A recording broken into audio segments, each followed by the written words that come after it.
بعض چونکہ یہ کھل کے بات کر رہے ہیں تو ہمیں بھی کھل کے بات کرنی چاہیے۔ اہل تشیع حضرات نے کچھ کہا ہے کہ بھائی باغ فدق جو ہے وہ سیدہ پاک کی جو ہے وہ نہیں کر لیں، اس میں کوئی نہیں، کنارے سے کیا گزرنا ہے۔ آپ جب آپ پروگرام کرتے ہیں بدنام ہو گئے ہیں آپ، تو آپ پھر کریں کلیئر کریں۔ نہیں آپ کی نہیں ہوتی، مسئلہ یہ ہے کہ بات تو ہوئی نا۔ اب لوگ یہ کہیں گے کہ بھائی کیا نام ہے ہزاروی صاحب نے جوڑ دیا سرکار کے وصال کے ساتھ، ہماری کتابوں میں تو یہ بات موجود ہے۔ تو وہ بخاری شریف کے اندر روایت ہے کہ جب سرکار کا وصال ہوا تو باغ فدق جو ہے وہ اس کا انہوں نے مطالبہ کیا سیدہ پاک نے۔ پہلی بات تو یہ ہے کہ باغ فدق جو ہے یہ خیبر کے اندر ایک کنواں تھا یا کھجوروں کا کچھ باغ تھا جو سرکار دو عالم صلی اللہ علیہ وسلم کو بغیر کسی جنگ کے ملا تھا، اور آپ نے وہاں یہود کی ڈپٹی لگائی کہ آدھا غلہ تم نے ادھر بھیج دینا ہے، آدھا تم نے خود رکھنا ہے۔ اس سے سرکار کے پورے سال کے معاملات بھی چلتے تھے، فقراء اور مساکین کے بھی چلتے تھے۔ اب بی بی پاک صاحبہ سیدنا ابوبکر صدیق رضی اللہ تعالیٰ عنہ کے پاس پیغام بھیجا۔ بخاری شریف کے اندر یہ حدیث پاک کتاب المغازی میں ہے کہ آپ مجھے میرے والد کی وراثت دیں۔ حالانکہ وہ جو باغ فدق ہے نا، اس کی وراثت میں حضرت عباس بھی تھے، کیونکہ بی بی پاک صاحبہ کا کوئی بھائی نہیں تھا، اکیلی اگر بیٹی ہو تو پھر چاچاؤں کی طرف بھی جاتی ہے۔ اور اس کے اندر ابوبکر صدیق، حضرت عمر رضی اللہ تعالیٰ عنہ، حضرت ابو سفیان، یہ سارے لوگ بنتے تھے، کیونکہ سرکار دو علیہ وسلم کی اگر وراثت تقسیم ہوتی تو کس کو جاتی؟ ازواج کو جاتی یا نہ جاتی؟ تو میرے خیال میں تو پھر باغ فدق کا اگر معاملہ تھا پھر تو ان سب نے جھگڑا ہی کرنا تھا کہ بھائی ام حبیبہ کو بھی دے دو، عائشہ کو بھی دے دو، حفصہ کو بھی دے دو، زینب کو بھی دے دو۔ تو اس میں یہ ہے کہ سیدنا صدیق اکبر نے جواب میں یہ فرمایا کہ میں نے حضور سے سنا ہے کہ انبیاء علیہ السلام کسی کو وارث نہیں بناتے، وہ باغ جس طرح رہا ہے اسی طرح رہے گا، اور میں اس کو اسی تقسیم پر رکھوں گا جس تقسیم پر رسول خدا صلی اللہ تعالیٰ علیہ وسلم۔ تو وہاں بخاری شریف میں ایک لفظ آیا کہ غضبناک ہوئی، حالانکہ یہ غضب وہ حسد والا نہیں تھا۔ قرآن کریم کلیئر کٹ جو ہے صحابہ اور آل بیت کے بارے میں کہتا ہے محمد رسول اللہ والذین معه اشداء علی الکفار رحماء بینہم۔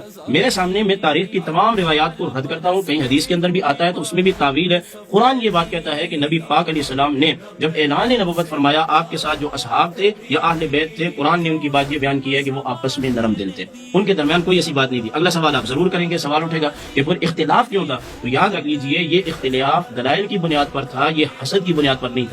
یعنی کہ شرعی اختلاف اگر کوئی دلیل، جیسے کہ سیدہ نے قرآن کو دیکھا کہ قرآن میں تو بیٹی وارث ہوتی ہے، مگر حدیث حضرت ابوبکر صدیق رضی اللہ تعالیٰ عنہ نے سنائی تو اس کے بعد انہوں نے کوئی اس کے بعد مطالبہ نہیں کیا، کوئی ایسی بات۔ اچھا، اب جو ہے جو فدق کا معاملہ ہے، فدق کے معاملے میں جیسے انہوں نے فرمایا کہ ایک کنواں تھا یا باغ تھا، اور لیکن پھر یہ بھی فرما دیا کہ اس کی کمائی اتنی تھی کہ اللہ کے رسول جو ہے وہ یہودی سے کہتے تھے کہ اللہ ادھر بھی لے کے جاؤ، اپنا بھی سال کام چلاتے تھے۔ ایسا نہیں ہے، یہ باغ فدق یہ غلط العام ہو گیا۔ یہ فدق ایک باغ نہیں تھا، ایک جاگیر کا نام ہے، ایک جاگیر، اس کا حدود اربع ہے۔ اور حدود اربع کب ہے؟ جب حضرت امام موسیٰ کاظم علیہ السلام، ہمارے ساتویں امام، جب گئے ہیں مدینے سے بغداد ہارون رشید کے زمانے میں، تو ہارون رشید نے ان سے کہا کہ میں چاہتا ہوں کہ بنی ہاشم میں اور جو ہمارے درمیان میں بنی عباس میں اختلاف چل رہے، ہم ہیں تو کزن خاندان، اختلافات ختم کر دیے جائیں۔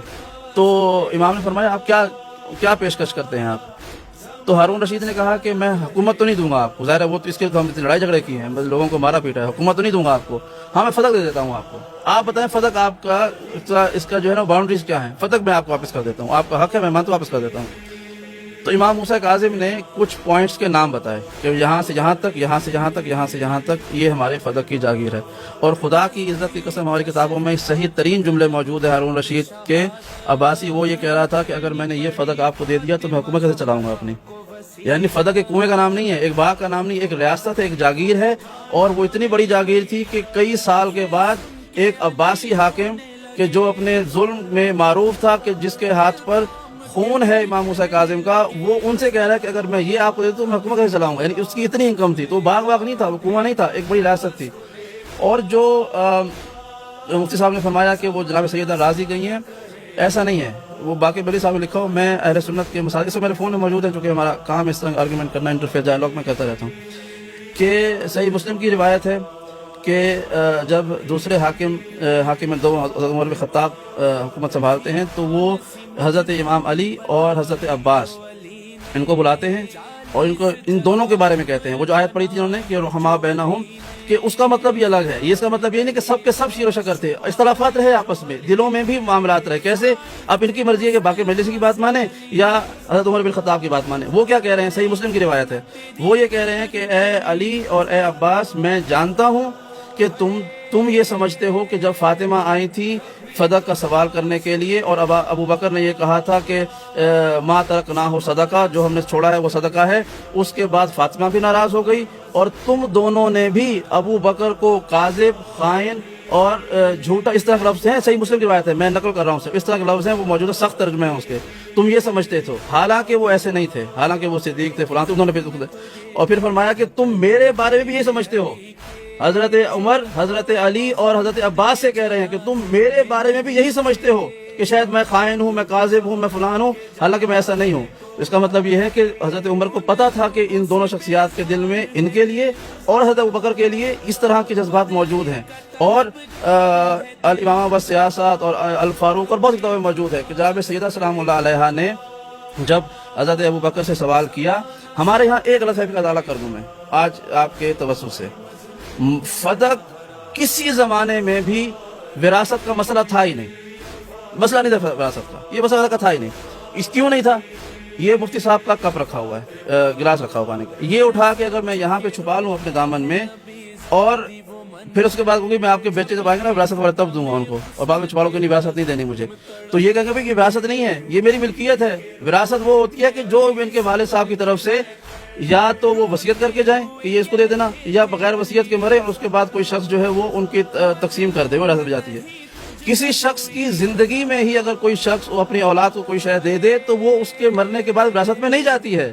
یہ مسئلہ جو ہے وہ وراثت کا تھا ہی نہیں, یہ تو غلط العام مشہور کر دیا گیا, جس کی زد میں مفتی صاحب بھی آ گئے کیونکہ انہوں نے بھی اسی پہلو پہ غور کیا کہ وراثت کا مسئلہ تھا, اور بہت سے عوام آ گئے.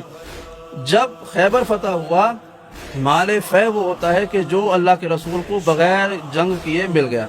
تو جب وہ آیا تو اللہ کے رسول نے فرمایا, قرآن مجید کی آیت آ گئی کہ وَآتِ ذِی الْقُرْبَىٰ حَقَّهُ, کہ تم اپنے قرابہ داروں کو ان کا حق دے دو. تو جناب سیدہ کو بلایا اور کہا, اور تحریر لکھ کے دے دی کہ میں ہبہ کر رہا ہوں یہ فدق سیدہ کو. تو اپنی زندگی میں دے دیا تھا. وراثت کا تو مسئلہ جناب سیدہ کی ملکیت تھی.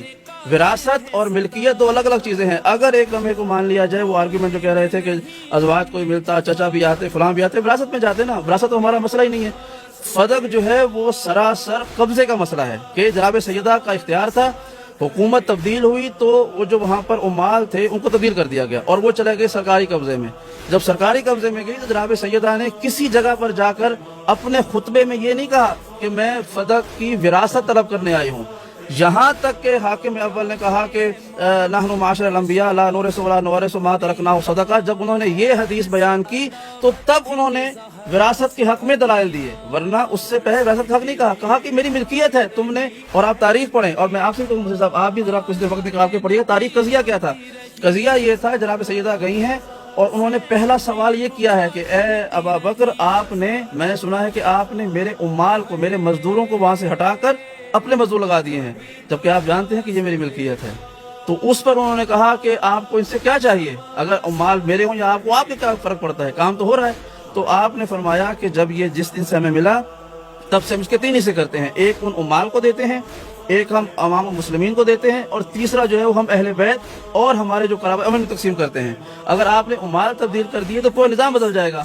اس کے بعد جب یہ کہا کہ آپ کب تشریف لائیے گا, بی بی نے کہا کہ عمال میرے دروازے پہ کھڑے ہوئے ہیں یا ان سے مجھ سے رابطے میں ہیں کہ ہم کیا کریں, لہٰذا آپ اس کو مسئلے کو حل کریں.